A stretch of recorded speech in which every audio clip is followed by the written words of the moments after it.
Ülkemizde ve dünya ekonomisinde olsun meydana gelen yüksek enflasyon çoğu insan için sıkıntılı bir durum yaratmıştır. Bizler de bu videoda enflasyon nedir, ekonomiye ne yapar anlatacağız. Keyifli seyirler dileriz.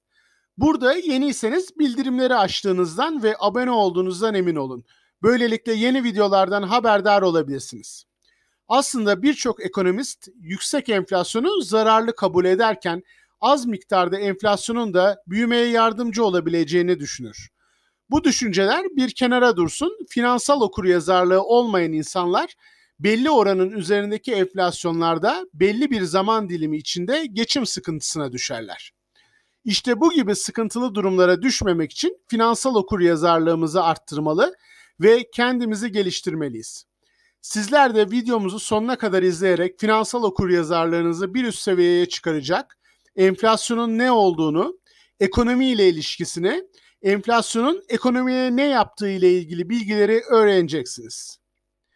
Biliyoruz ki deflasyonun tam tersi olan enflasyon, belli bir zaman dilimi içinde mal ve hizmetlere ait fiyatların yükselmesi olarak kabul edilir. Başka bir deyişle paranın satın alma gücündeki düşüşü ifade eder ve genellikle yüzde ile gösterilir. Enflasyonu ülkelerin istatistik kurumları genelde aylık ve yıllık olmak kaydı ile belli bir zaman dilimi içinde resmi olarak açıklarlar. Ve bu resmi olarak açıklanan enflasyon oranı ülkede kanunla düzenlenmiş fiyatların belirlenmesinde rol oynar. Genelde en çok kullanılan enflasyon endeksleri TÜFE olarak kısalttığımız tüketici fiyat endeksi ve ÜFE olarak kısalttığımız üretici fiyat endeksleridir. Bu endeksler belli bir zaman dilimi içindeki fiyat değişimlerini bizlere gösterir. Aslında yüksek enflasyonun yıkıcı etkisini birçok ekonomist ve yatırımcı paylaşsa da bunlardan en dikkat çekenlerinden bir tanesi de ünlü yatırımcı, hayırsever Warren Buffett'ın 1977 yılında Fortune dergisine verdiği röportajda aritmetik, enflasyonun yasama organlarımız tarafından çıkarılan her şeyden çok daha yıkıcı bir vergi olduğunu açıkça ortaya koyuyor. Enflasyon vergisi sermayeyi basitçe tüketmek için harika bir yeteneğe sahiptir. %5'lik bir hesap cüzdanında birikimi olan bir dul için sıfır enflasyon döneminde faiz geliri üzerinden %100 gelir vergisi ödeyip ödememesi ya da %5'lik enflasyon yıllarında gelir vergisi ödememesi fark etmez der. Buffett'ın enflasyon konusunda bizlerle paylaştıkları çok açık. Biz de enflasyonun daha basit bir şekilde anlaşılması için bunu bir örnekle açıklayalım. Diyelim ki Mehmet 2022 yılı Kasım ayında ihtiyaçlarını karşılamak için markete gitti ve aldığı ürünler için toplam 1000 TL'lik ödeme yaptı.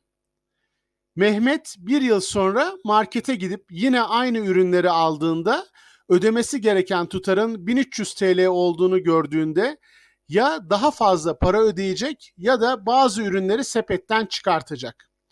İşte Mehmet'in burada karşılaştığı durum %30 enflasyon etkisidir.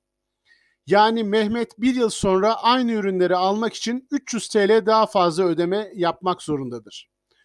Bu durum bize fiyatların bir yıl içinde %30 arttığını, aynı zamanda da paranın alım gücünün %30 azaldığını göstermekle birlikte bir yıllık enflasyonun %30 olduğunu da söylemektedir. Aslında az önce bahsettiğimiz gibi enflasyonu her ülkenin kendi kurumları, ülke vatandaşlarının ağırlıklı olarak tükettikleri ürünlere göre hesaplamaktadır. Bu yüzden her ülkenin enflasyon hesaplama sepetinde bulunan ürünler tüketim alışkanlıklarına göre farklılık gösterir. Sizler de isterseniz kendi kullandığınız ürünlerin harcamalarınızın aylık veya yıllık olarak fiyat artışlarını bir yere not edilerek şahsi enflasyon oranınızı hesaplayabilirsiniz. Peki enflasyon bir ekonomiye ne yapar? Biliyoruz ki enflasyon aynı mal ve hizmetlerin daha pahalı hale gelmesidir. Eğer geliriniz enflasyonun altında kalırsa satın alma gücünüz de düşmüş demektir. Aynı zamanda enflasyon hazine tahvillerinin değerini de düşürebilir. Ancak şunu da söylemek gerekir ki bir miktar enflasyon ekonomik büyümeyi yönlendiren tüketici harcamalarının artmasına, dolayısıyla ekonominin büyümesine de yardımcı olur. Nobel ödüllü ekonomist Milton Friedman'a göre enflasyon çok fazla paranın çok az malın peşinden gitmesidir der. Yani ülkelerin merkez bankaları para basarak dolaşımdaki parayı arttırırlarsa o para biriminin değeri düşer, enflasyon oluşur. Dolayısıyla o para birimini banka hesaplarında tutan insanların da alım gücü düşmüş olur. Artık sizler de enflasyon hakkında genel bilgiye sahipsiniz. Videomuzu beğendiyseniz beğen butonuna bastığınızdan ve paylaştığınızdan emin olun. Fininvest, finansal okuryazarlığın kolay ve anlaşılır olmasına yardımcı olur.